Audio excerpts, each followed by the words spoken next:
Instagram. There we go.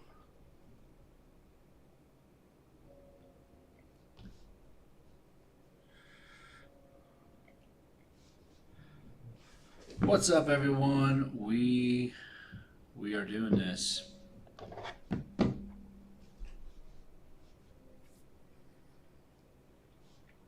Yo, new studio. Sorry, just getting it set up. It's been kind of weird getting all these pieces together. There's been so much effort that went into this, but yeah, if you ever leave the stream, you want to come back later, just make sure you check out my YouTube. I got YouTube streaming as well. So yeah, what do you guys want to talk about? I've got any big news? Not really beyond this is my new studio. So I've got you can't hear me? Shoot.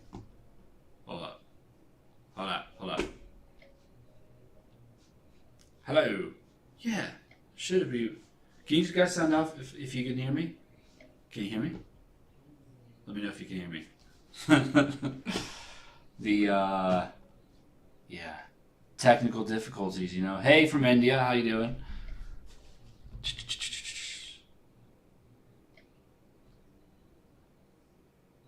Hi, in your iconic style. Love it. Love it. Yeah, I'm hoping that y'all can hear me. I know it's like a few second delay, so you're gonna catch up soon, and then we're gonna be going. I could probably do some auto tune now that I'm doing it. There's something behind me. What? Okay, you can hear me. Okay, sick. Sorry for the panic attack. Yeah. So this is like don't have too big of news beyond. This is kind of my new thing that I'm going to be pushing really hard these next few months. I've been like super excited about getting to do lives again. I've started doing more lives over on TikTok as well. Yeah, just it's just the funnest thing to be able to sit there and like talk to you all and go deep into like any questions that you guys have. So if you have any questions, let me know. From my streaming software right here, I can't see your any questions from this guy, so you're gonna have to like just drop them in the comments. I know it's kind of getting flooded a little bit, but yeah. So if you got any questions, hit me up. And yeah, but essentially, like my goals with this is in the next few months, I'm already working on this new project called Tastry. Or not new, but it's like old, but it is coming new now. It's going to be live again in the next month or two.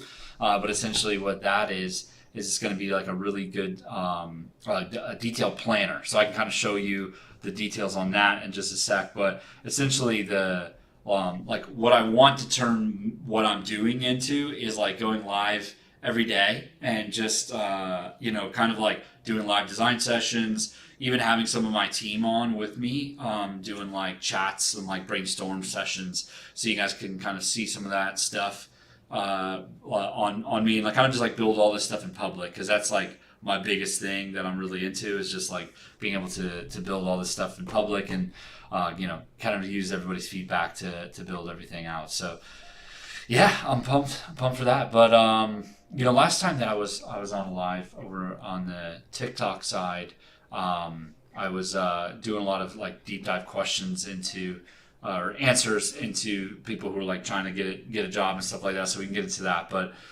yeah, let me just flip over to the Figma file and we can kind of start talking about the project I'm working on. Here we go. Hold up. Yeah, let me see how it looks in Instagram land. Okay, so it is very, very small. The should be good though.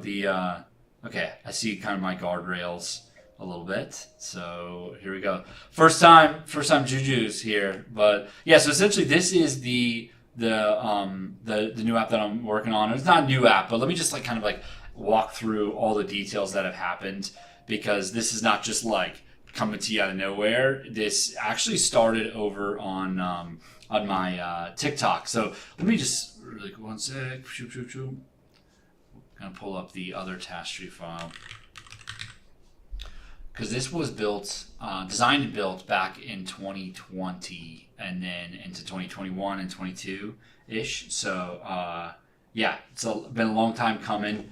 And basically, what I'm working on right now is the V2 version of it. So, hey, from New Paul, what's going on? What's going on? Following since 2022. What up? So you know about Tastery probably, because Tastery is it's kind of like where, so I've been designing about 10 years at this point, or not 10 years. I think it was like 9 years when 2020 hit, and then I was trying to get clients for my design agency, and so what I was doing was posting just UI shots, and so this was the first one that I designed, or not the first one. It was the first one that actually went. Until then, I was getting like 500 views on every post. It was classic stuff as it goes.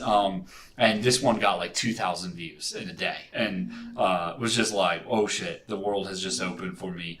And so, yeah, basically what I did from there was somebody in the comments told me that I needed to make it, or like drop out like these guys here, like swap out these little plant icons, and instead go with some icons. That way they can make it a to-do list app. And so 2 hours later, I had this new post ready, and it looked so cool. Basically, it was like turn it into kind of a to-do, right? So instead of like plants getting reminded to water your plants, you get reminded to do your habits and daily to-dos and all that stuff too. So yeah, it turned out pretty cool. And basically, what happened was, from there, the world just went crazy. Not the world, just my world went crazy, because I started getting a lot of comments on everything, like, hey, add this feature, add that feature,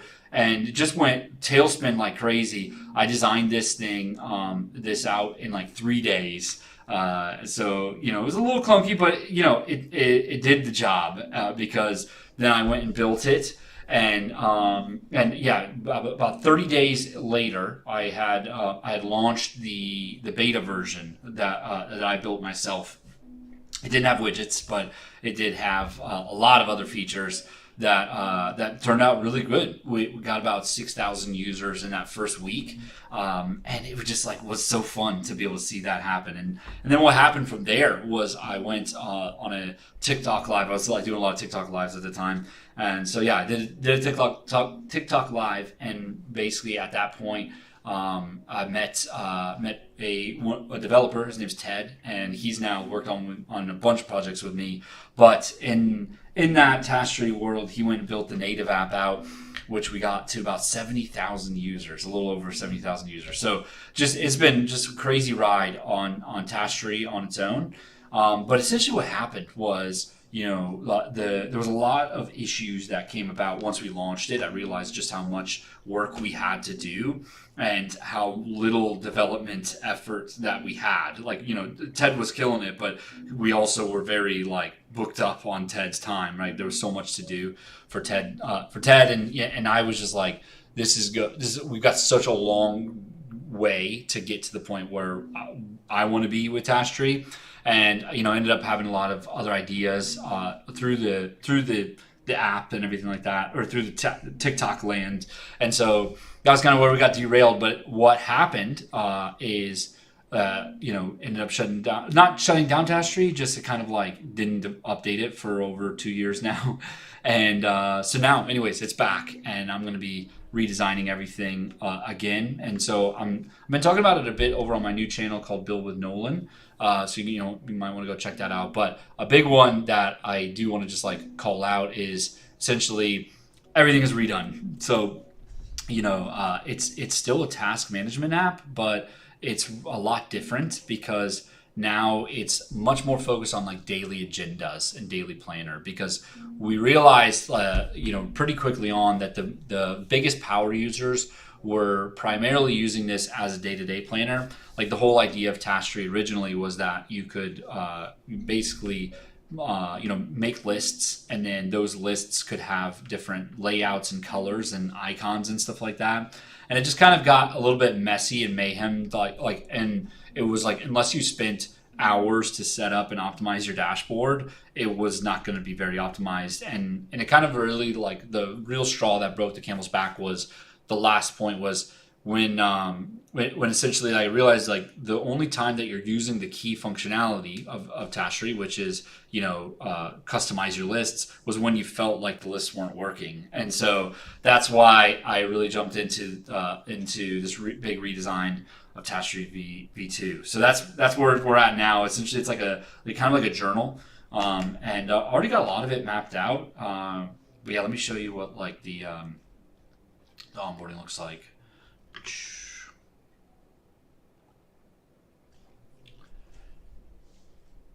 Loading. So this is a task line. Tap on the symbol to the left to complete it. So when you complete it, it's going to get crossed out. Now let's turn up the heat. So tap on an empty area beneath to add a new line. Yeah, so there you go. And then now it's, let's change this task from an event, from a task to an event, and all that. So yeah, I mean, we're really coming along on the layouts and stuff like that. It's gonna feel a lot more like a notepad is my thought with it. Yeah. You divide it for each task to organize it better. Yeah, so, well, that was kind of what Tashery originally was at, and that was definitely part of it. But really, like, it kind of got so messy. There's this idea where, like, when you have a lot of items with, like, borders and boxes, all you start to see is boxes and borders. You don't see, like, the content inside of it. So that's kind of where we really try to, like, go very minimal with this, and that's kind of where we ended up here. You're a UX designer pursuing psychology. Is this a good mix? Will it give me leverage? Such a good question. I really want to explain that. Let me flip over to my full face. So, so we're on Instagram. Intish asked if it's good to go into psychology, and the truth is, like, yeah, it's probably good. But, like, for me, I never got a degree in any of that sort of stuff. I've only ever been, I got a degree in creative advertising. So I think, like, it just shows, like, you don't need to be a psychologist or have a psychology background. I think there is some leverage that you might gain from being able to say, like, I'm formally trained in, like, experience and like decisions and user mindsets and stuff like that. But again, it's not necessary. For me, like, I'm a big believer of, like, like, the best thing that's going to make you get leverage is to have good work. And your work doesn't even need to be actual, like, really, like, detailed, real projects that happen in the real world. Like, you can fake it for a while, and even, like, client work, you can make client work that is, like, any decision that they made that you were like, I don't like that. Like, you could rework those when you go put it on your case studies, and technically it's a real project, but it didn't end up looking like that because you made a better version that they didn't go with. And so I think, like, that's really what, like, that, in my opinion, is the biggest divider of all, like, job opportunities is the ability to just, like, actually have that work and bandwidth behind you.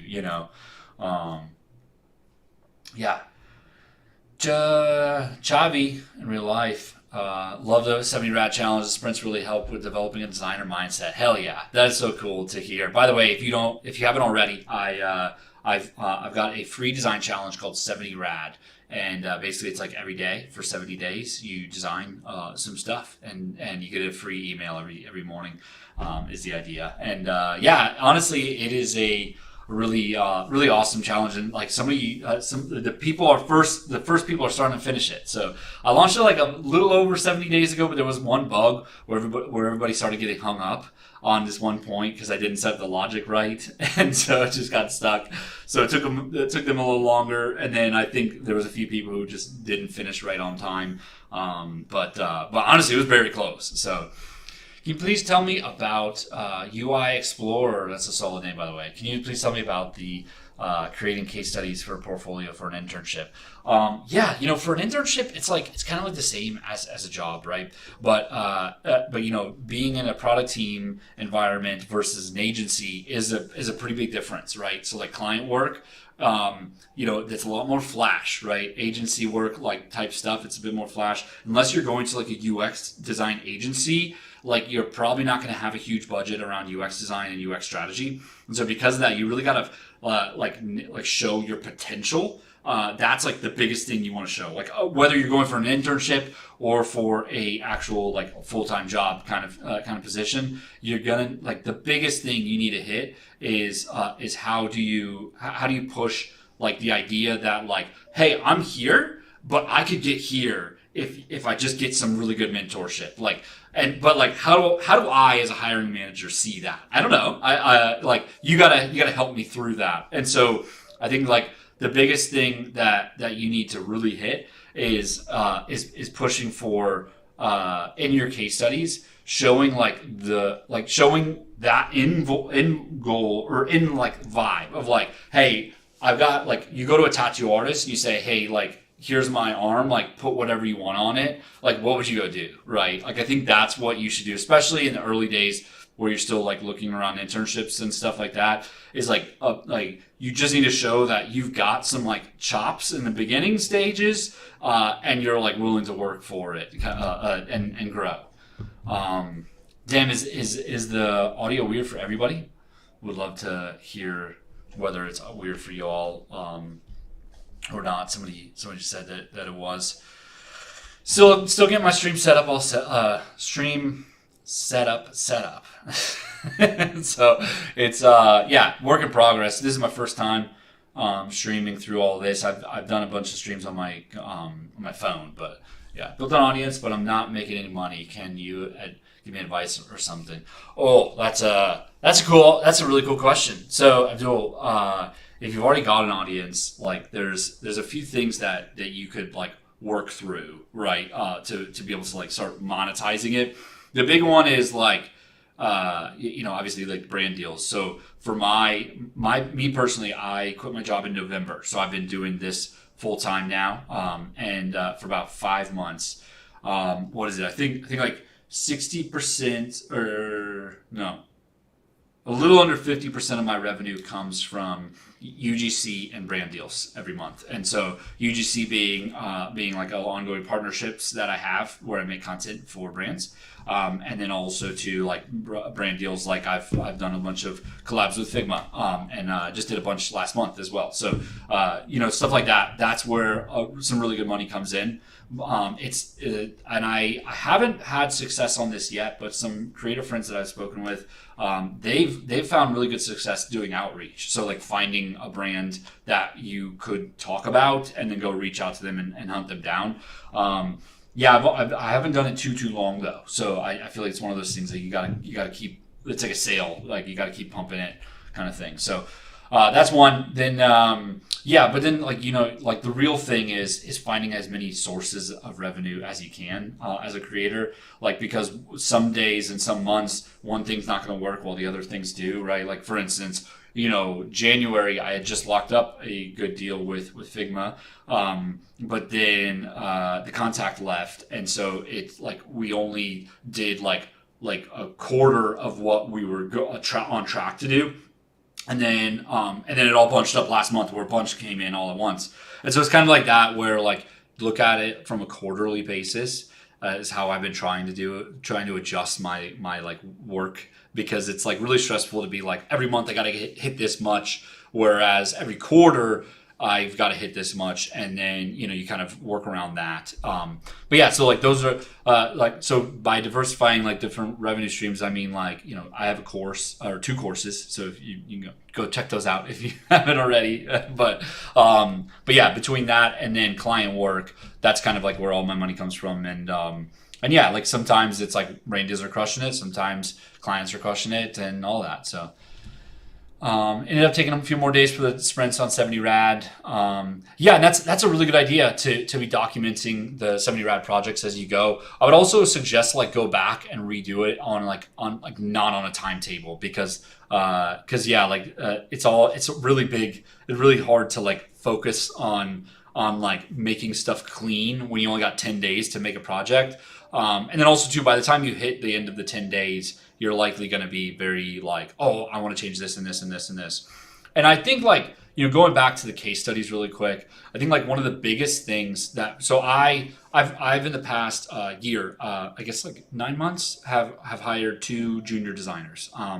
And to do that, I reviewed over 600 portfolios. When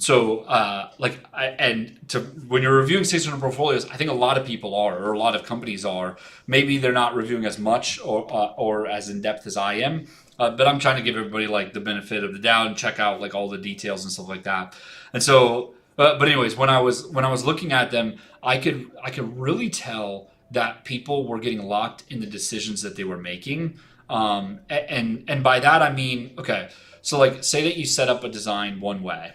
And you start going and you keep going and like slowly there's going to be things where you didn't think about in the beginning that start to add up. Like for instance here, let me flip back over to my Figma project on Task because there's one that actually happened. I was doing a live design session and it actually happened on here. So I was initially on the onboarding stage. So this was the onboarding. So you go in, you sign up for your email and log in. And then you go in, you get this like nice little welcome message. This is a task line. Tap on the symbol to complete it. Now, originally, I actually had this is the task line. I had that be the direction. So I said, this is the task line. Tap on the symbol. And then I said, okay, now let's go. Instead of let's turn up the heat, I had let's start editing and adding new tasks. And that was all going fine, right? But then slowly, once the tasks started adding up and I started completing them all and I got really far down, it started to get really hard to like give direction in just a few words. That was step one. And so this direction started to become multi-line. And that caused the whole thing to feel way more heavy and a lot of stuff going on this onboarding stage. And then it also became harder to give them direction. It started to get further and further from the items that we were working on, right? So like right here, we're editing this one. But like if this was the direction, that's like 5 levels up, right, on the UI. And so like you constantly have to be shifting back and forth, right? And so that was really where I had to stop and say, shit, okay, I got to redo all of this because it's not working. And so that was kind of where I ended up making the direction the actual tasks themselves as the onboarding, and that was how I got into it. Now, okay, so take all that context into mind and walk with me for a second where that's happening on every design that you're doing. Every time you're sitting down to do a design work, that's happening. And so constantly. And so you constantly have to be going back and fixing those things rather than just saying, fuck it, we'll just figure it out later. And the truth is as I was like, when I was really in, getting in the weeds on reviewing all the portfolios that I have recently, a lot of the people in there, I could just feel that they weren't going back and doing those reworks, right? They were kind of just like pushing it on their own and trying to figure it out. Lazy is a strong word, but it's on the thread of lazy in terms of, I, as a person reviewing portfolios, like I've got to make a split-second decision. And if I'm picking up on that, how am I supposed to see that you potentially could go crush it for me and you potentially won't be lazy for me and you don't have a process enough, do you have a process that says, is this good? I need to rework this, because it doesn't feel like it. And so I think that's the big thing that I think a lot of people aren't talking about that much. And it's like really like a big issue because like you can feel it. It's one of those things that you can't put your finger on it, but you can feel it in a big way. Hey, we got some people over on the YouTube side of the stream. So if you want a more high def experience, go ahead up my YouTube. So I had a question from Bereket. Probably butchered your name. Sorry. Best freelancing platform for UI UX. Google Maps. So I think that Fiverr and everything, it's tough because like those platforms are so not old, but they are so optimized at this point. Anybody who's doing that on a full-time basis right now, they are already have been doing it for a long time. So me as a client who's coming in saying, I'm looking for somebody to just like crush this one thing for me. If I'm coming to you for that, or if I'm coming to Fiverr for that, I'm not going to go price shop, right? Because it's already cheaper than it is to go find somebody in the real world, right? Like go like, DM people or something like that, right? Like that takes more time. They're probably going to be more expensive, et cetera, et cetera.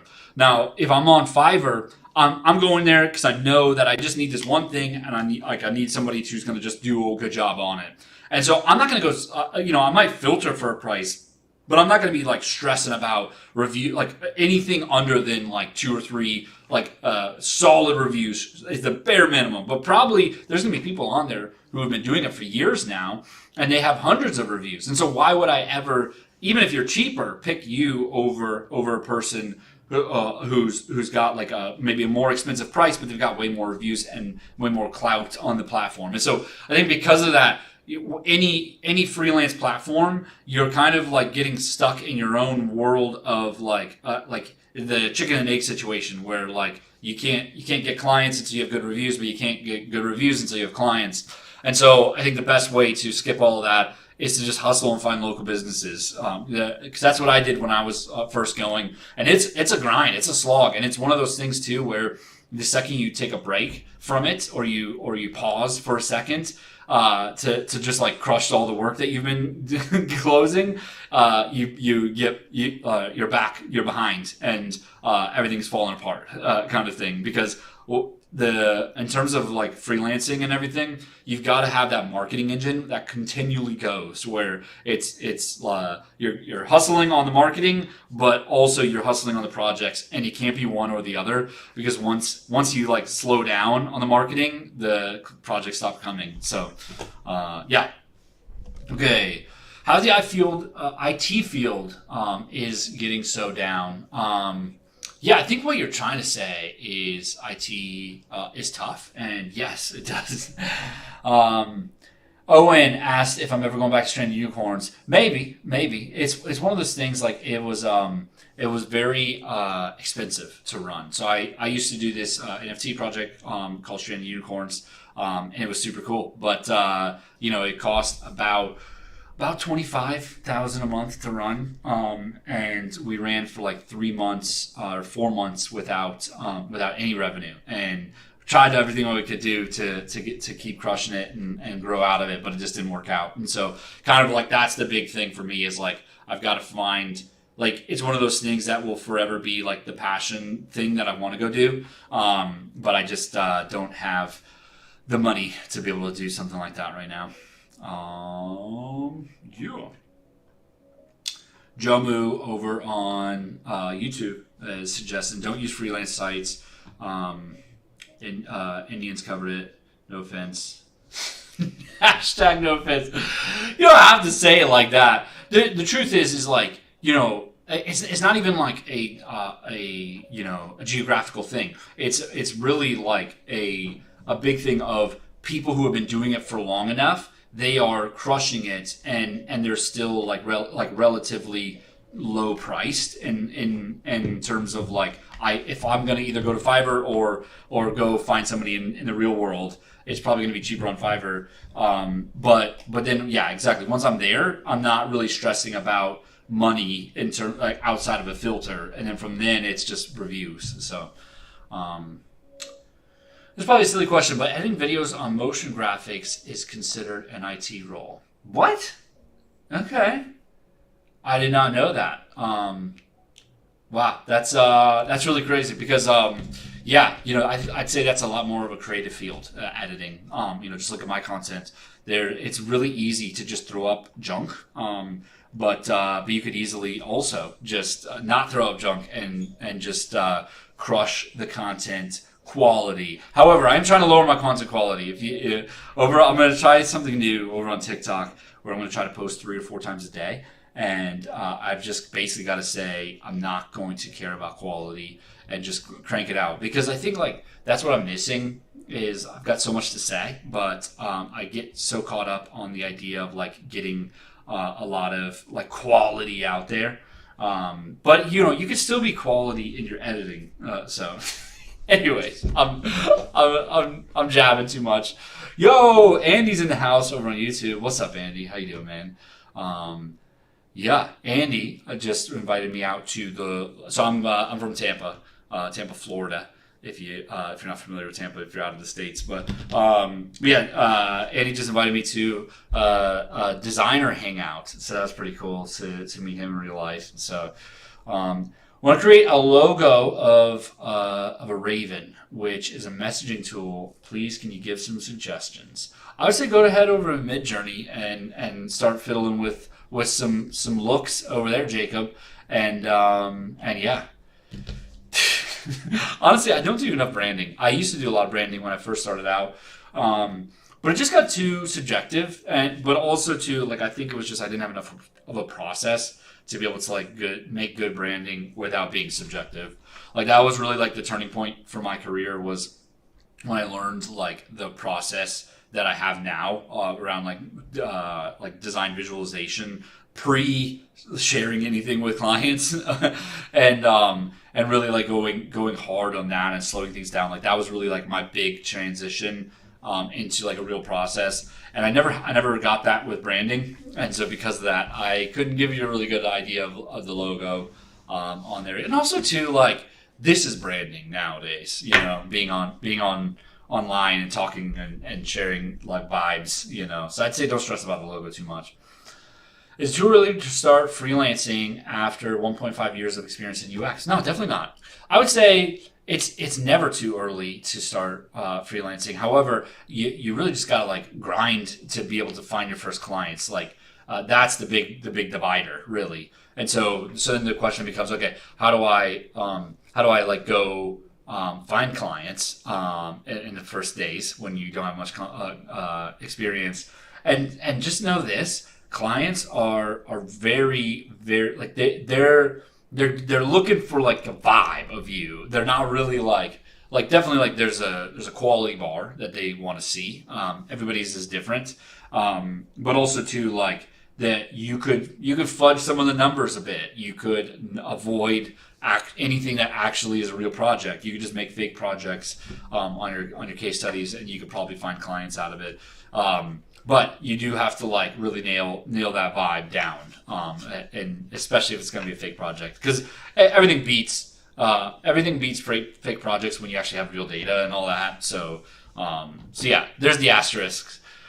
Yeah. Okay. YouTube got a question.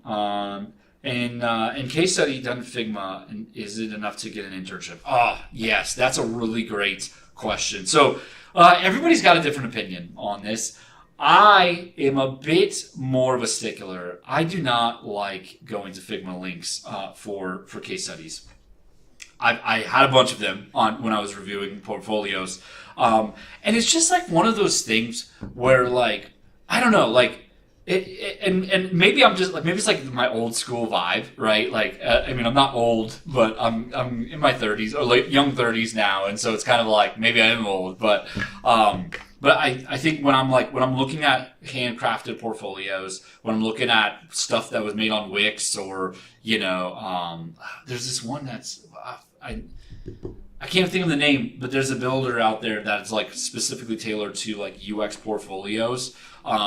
I loved opening those, and it seems like you can actually launch without paying for it, and so it's like I don't need to go to nolanperkins.com. I'm cool with going to nolanperkins.wix.com or whatever, right? And just make me something that like I can go to that you spent some time on, because.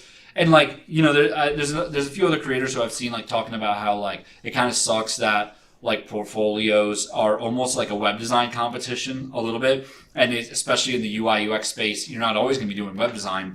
However, and this is the big stipulation is like is, you spent some energy and some time crafting it. Like there's bonus points that come with that, and listen, I make all my content in Figma, all my animations and stuff like that I do with Smart Animate. I make all my decks and presentation decks. I share those, and I make those inside of Figma Prototype. So that's fine to come to the interview with that. But if you're sharing a portfolio link, I don't know, like you might be getting knocked for it. So I can't really like in good conscience say to go use a Figma for your portfolio. Again, I've gone to a few and I'm like, this would actually be nice because like I can just go swap in some stuff or even make like a component library and just like update the components and it just updates all of my case studies or something like that. Like it sounds nice. And so maybe we just need to maybe I just need to get over that. But I don't know. What do you guys think? Do you think that sharing portfolio links that are Figma links, do you think that's okay when you're trying to apply for jobs and stuff like that? Andy said you have a thorough case study and it can be presentable format.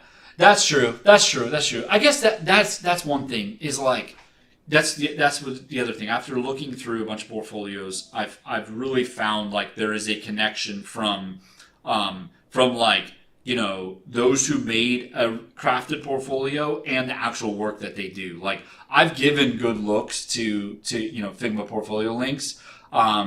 And it just like it just feels like they're still really early whenever I've reviewed them, like or at least earlier than the people who had the websites that they made.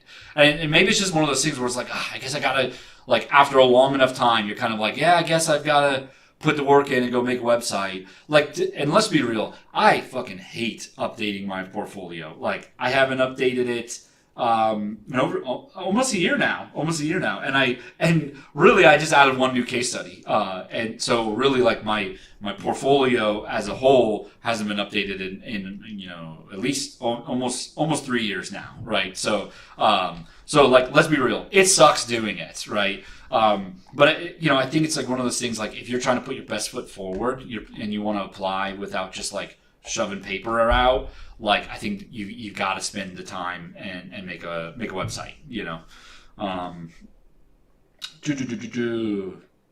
Nolan, I need some advice on an agency idea. I'm learning web design. Okay, what's the advice? As far as web design agencies go, I've never done a web design agency. I've worked in a web design agency.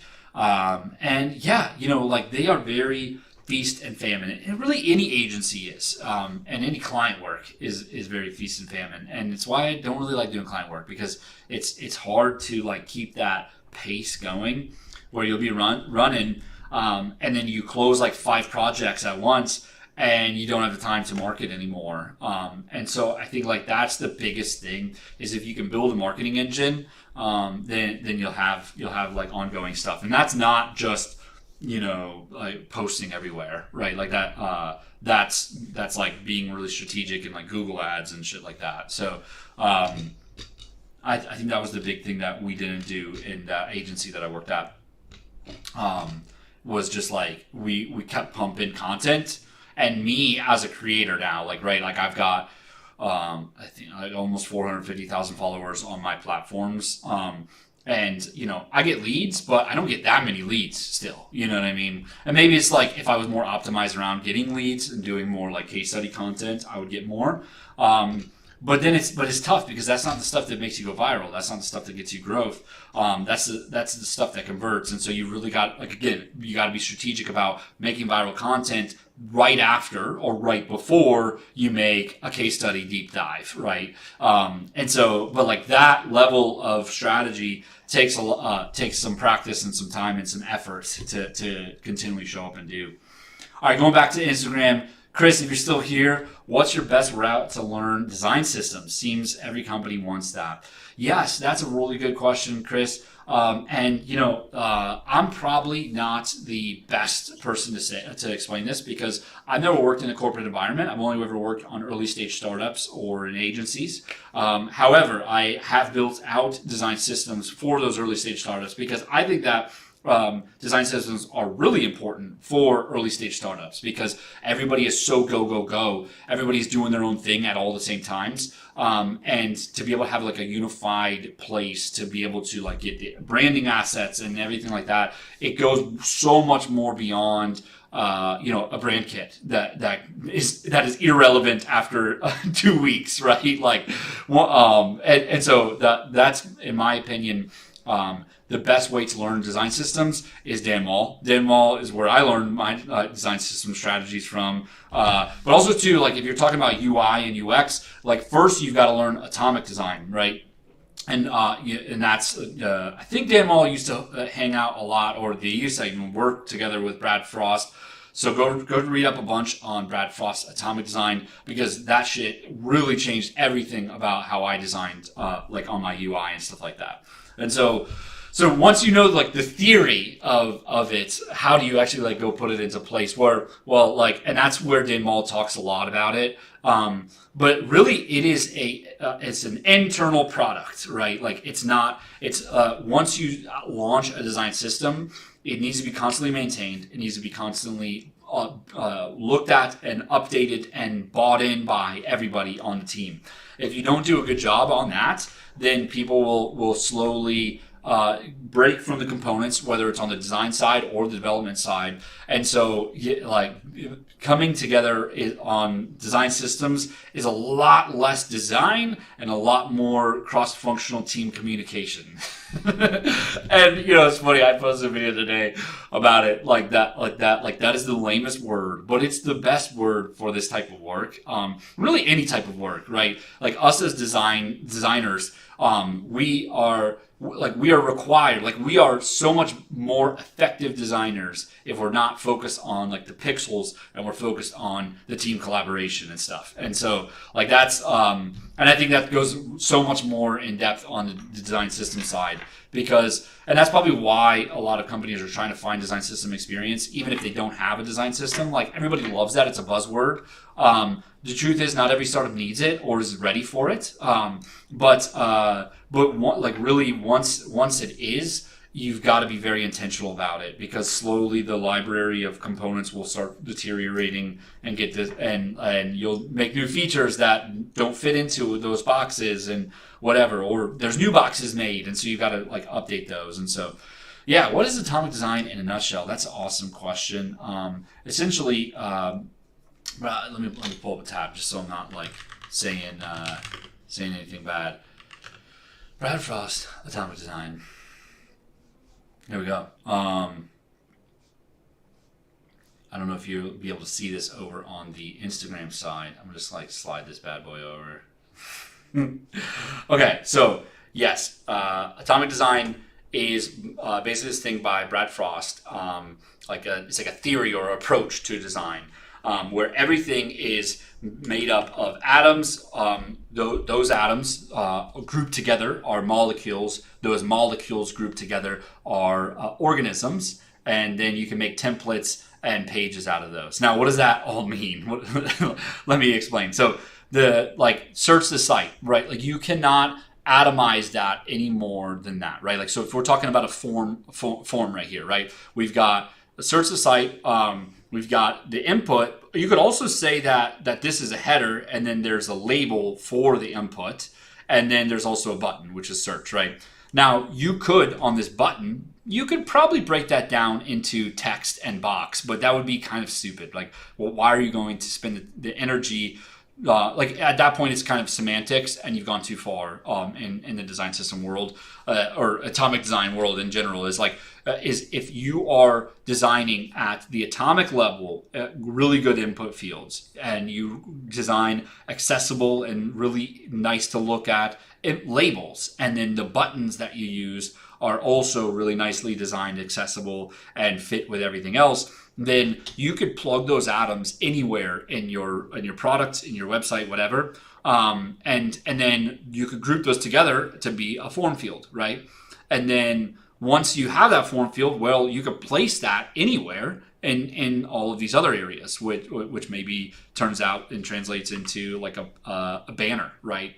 And then that banner fits on the page, which might also be a set of templates and set of atoms and molecules and all that. So that's kind of the idea in a nutshell of atomic design is designing at the atomic level, which means like the very base level pieces, group those together to make molecules, group a bunch of molecules together to make organisms. And yeah, and like, you know, every design system and every team that has a design system has different names for each of these. But essentially it's all following this same idea, is that if you are like, once you change anything at the atomic level, it should be updating everything across the board, and vice versa. So if you're wanting to add a new feature that requires a new type of button for some reason, well, you need to make sure that you put that on the atom level first, and you see how, and you test that amongst everything else in your design stack to make sure that that's going to fit properly with the rest of the stuff that you have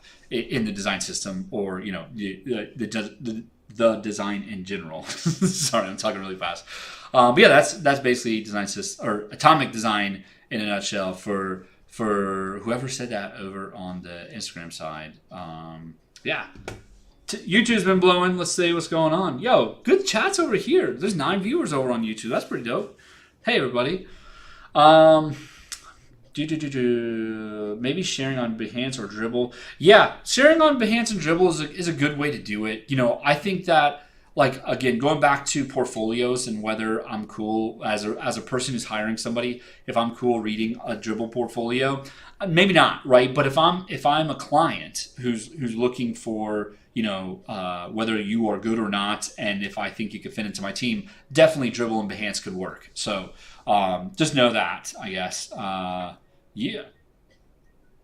As a front-end dev, why do I hate you? Okay, so first off, that's a really good question over there on Instagram. So somebody just said, as a front-end developer, why do we hate you? So, okay, here's the thing. I love developers, and I think that the best designers love developers. I think that the best designers are very intentional about working with developers and collaborating with developers, especially front-end developers, because for me, the skill cap on front-end developers really relies on their care, right? Like their level of feeling like I, as a designer, thought of the issues you're going to see, right? If I, as a designer, am saying, yo, like I know that this sucks and there's going to be this limitation and all this, it shows that I thought about this, and it shows that it still is important, right? I could easily just hand you a design and say, shut up, develop it, right? But that doesn't make you excited to go do it, and you're going to cut some corners. You're going to slowly deteriorate those atoms and everything that I was just like walking through on atomic design side. You're not slowly you're going to make decisions that really impact everything because I'm not working with you properly. And so I think that really as us as designers, we need to spend a lot more energy, or as much energy as we can, working with developers. And so yeah, I don't hate you. I love you, front-end developer. The other thing though is once I have your trust as a designer, I'm going to not take advantage of it. I am going to push you a bit as a developer because I've thrown you some bones, right? I've given you the benefit of the doubt, and I said, look, I know this is going to suck, but you just we really need it, right? And it's kind of like one of those things like those it's almost like a set of chips in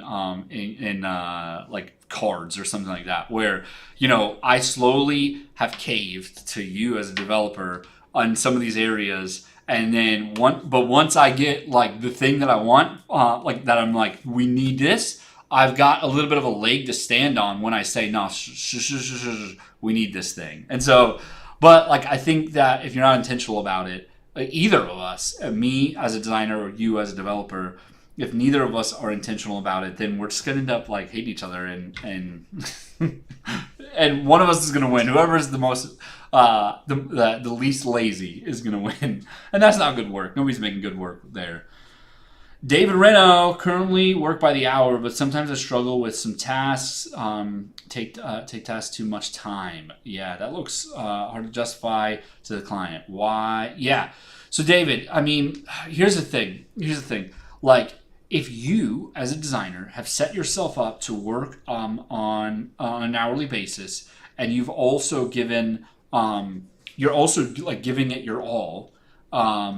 Like, it's definitely one of those things. I even feel it too whenever I do hourly projects. I still feel it sometimes where I'm like, damn, this probably took longer than it should have. But I wasn't just sitting there wasting my time, right? You should get paid for the time that you do. And so I think really, like, as long as you are good with that on an hourly basis and you're spending energy that, like, and even though like stuff didn't work out, that's part of the process, right? Like, you need to go through those steps in order to get to the final result. And so I think, yeah, if you're an hourly designer, you shouldn't be stressed about hourly design if it takes too long. So as a game dev, that has always been on the functionality.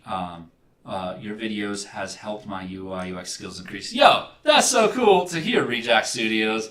That's really awesome. Honestly, I'm a big gamer. I actually got into design because I decided I didn't want to be a game designer because I didn't want the lifestyle of games and stuff like that. But it's always been my dream to make games. And so one day, first I got to make all this go and work to a big standpoint, and then I'm gonna get back into games. I did try to do games for a while, but didn't pan out. Even if I charge by the project, I feel like I'm losing my. Yeah, honestly, like there's. So it really depends. If you are, if you're pricing a project by the project, you need to make sure that you know exactly how long it's going to take you, roughly. Exactly roughly. Shut up. What I'm trying to say is if you're pricing something by the project, it means that you've done 1 million of those already. Maybe not 1 million, but like for me, for instance, I feel pretty confident about pricing website projects, right? App projects, I really cannot. I've never been able to make money, like make the money I want on freelance app projects by the project. And maybe that's just because I'm too scared to ask for more money.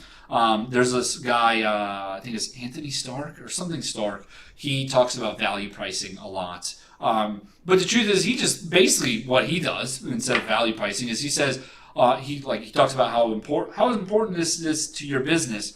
Okay, cool. $200,000. Like, you know what I mean? Like, it's easy to just throw up a huge ass number and just like walk away with it. When you've got like that level of referrals and all that stuff, right? But if you're still hustling early days, like for me still, like I am, I'm just like kind of like operating off of me and my name. I'm not really operating off of not Tony Stark, Andy. But I'm operating off of my name, not my agency. And so because of that, I've always felt a little like cagey about offering like huge value pricing projects. And so, especially in the app space, because like every app is completely different. You could walk me through your whole idea for an hour, and I think that you're saying the setting screen has this and this, when really there needs to be like all these third-party integrations and shit like that I need to go design. Well, when it comes to it, when I go design it, I'm like, well, shit, like I didn't know that, but I just priced this project and I said that the settings is going to take this long, and so then it comes to, is it worth like arguing over this project or not? No. Sometimes it is, and sometimes it's not, right? But whatever it is, it's going to affect the project and the quality that the client sees of you, right? And so because of that, I always struggle with project pricing around apps. I can do it for websites though, because I've done enough websites, right? Like generally, like a hero screen takes this long, or a hero section takes this long, home screen takes this long, site mapping takes this long, right? Like I've done enough of those to know, even if it takes longer, I'm not going to lose my ass on this, right? And so I would say lean into hourly pricing unless you've got like hardcore. I know exactly how long this is going to take because I've done it a million times on these other projects. Okay, I've started this 70 rad challenge a long time back. I did all the UI shots, but I could not do the other project from the prompt. I chose CRM for sales team. Find hard to do tables and how much to do. Hey, you know what you could do is you could just start over, start the project over. So for anybody who doesn't know, I've got this 70 rad challenge. It's called 70 rad.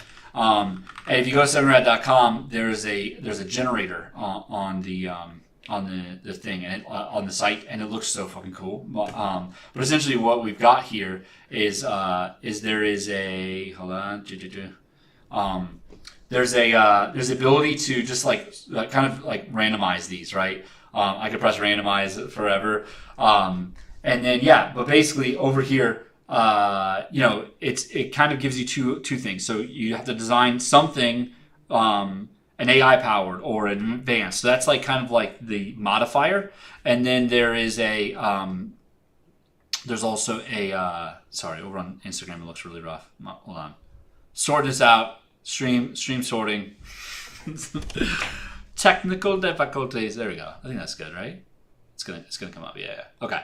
So, but basically, so there's this modifier, and then there is like the idea. So, like, make a gamified news aggregation service. Okay, what does that mean? I roughly estimate that would be like a Reddit vibe, but then so like, what does a Reddit vibe look like for that, or a gamified camping trip planner? Okay, so should I invite my friends and gamify that, or should I gamify the trip planning side of it? So, anyways. This is like the 70 rad challenge, and it's just a fun thing. And basically, you're supposed to do one of these every 10 days. But here's the thing, though, is if you chose one that you don't like, just go redo it, or just go back here and redo it. That's why I kept linking in the emails. I kept linking the generator, because you could always restart the challenge if you're like, fuck, I just hate this thing that I picked. So, yeah. All right. One of these days, let's do a game jam together. A quick 7-day one. Rejax. Okay. Yeah. Yo, DM me, please. Let's talk about it. I'd love to do that. It's always been my dream. What's up, Oha? From Ukraine. How you doing? Hope you're staying safe. Always overprice and give them back some. Make them happy. That's a cool way to do it, Eugene. Wow. Yeah. I mean, like, that's yeah. Oh, you overprice your projects and then give them back some. That's a good way to do it. I think that's probably the best way to do value pricing or project-based pricing. It just would become a slippery slope, though, where it would be tough to say that, like, I've done this enough, or like what's the line, right? And you might start getting greedy too and say, whatever, it was worth that much. So I don't know if that's sustainable, but maybe it's not for me. I would definitely be too greedy. What type of font license should I do to use the font in the YouTube videos? I don't know about what exactly font you're talking about, but I use a font from Typekit, which gives you the license and all that for that. So there's that. Yeah. Okay, catch up over YouTube. 100% agreed. Design system is best for scale, typically after PMF. Yeah. Okay, Rui. Top designers for killing it. As a front-end developer on a distributed team, Atomic Design is a lifesaver. That's awesome. That's a really good segue into. Do you use Storybook?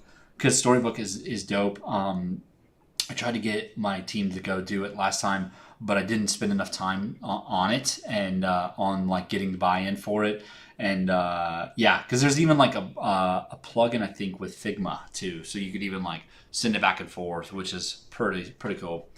Can you tell us, beginners, how to do pricing based on hours, pages? Yeah. So if you're pricing a website, there's definitely some value pricing to it, right? Like, know roughly how much like they're gonna make from it, from your like, what's the upside of working with you in terms of, if it's an app, like, is the app the only way that they're making money? That's a big portion of the value, right? As a website, is this like kind of just like a thing where they, mostly they talk with people at conferences and this is just like to make them look legit. Well, okay, that's probably not going to be like super valuable for them, right? And so so some of that needs to be taken into consideration when you're pricing a project, like a website. However, I think it really does come down to roughly, like I always outline my hours of like roughly how long it's going to take me, and then I kind of work it back from there of like, okay, I want to make like 100 or 150 or whatever an hour, and then I'm going to it's going to take me this long, and then add like 10% just to be safe if you're doing a project, and then everything should work out. Yeah. What if a client wants all content, not just design? Add that into the pricing, right? I mean, because that honestly is a very different discipline. You could definitely there's actually like roles for that in corporate environments around they're called content designers or UX writers or what. There's just a bunch of fucking roles for it. But the truth is there is some design you're using the design process to write, right? And also to you can't just design in a vacuum separate from the content. You need to roughly say this is roughly how many words they're going to need. So probably something of this size would work. So all that stuff you need to take into consideration. And then the same deal is okay, if I'm going to have to write this, then add those hours in. I would suggest doing it per section where it's probably each section is going to go through 2 reviews. And initial writing will take X amount. There's 5 sections per page, and there's 20 pages. Blah blah blah. But you get it. Over on YouTube, do we need to be an all-rounder to get an internship? No web design, iOS, Android, app design, or industry. I think more and more. The generalist is going to be valued more with AI and everything like that coming. I think the other side too is when the economies of the world are going really well, money's flowing, and that means that teams can bring on more specialized talent, and which means that a specialist role is more required. But then I think that's where kind of product design has been really good, going more and more is if I'm hiring a designer, this is a corporate company. If I'm hiring a designer that's only doing research, where's the ROI, right?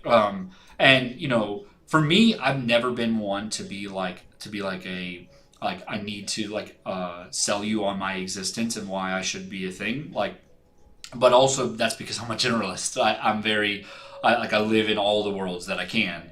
And so I think that you feel my value without thinking about it, right? Or at least that's what I'm trying to get you as my boss to think, right? And so I think that's the really big side for me is generalist vibes rather than specialist is probably always best to jump on. So, however, as an internship level, I would say probably specialize in one spot and then try to find internships around that spot. So if you're really good at graphic design, lean into that. Push for if you're really good at graphic design but you're applying for product design jobs, make some really, really cool, really unique UI, because that'll help you stand out, right? That is the one thing about generalists that's tough is you end up in so many shallow in so many areas. And so I'd say having said all of that, having said journalists are probably the way it's going. You got to start somewhere as a specialist, because that will get you in the door, which will get you experience on other sides of the coin and all that.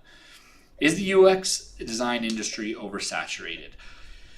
Probably, and no. Yes and no. I mean, the thing is it's always been tough. Again, I'm not trying to say that this is an easy market to find a job in.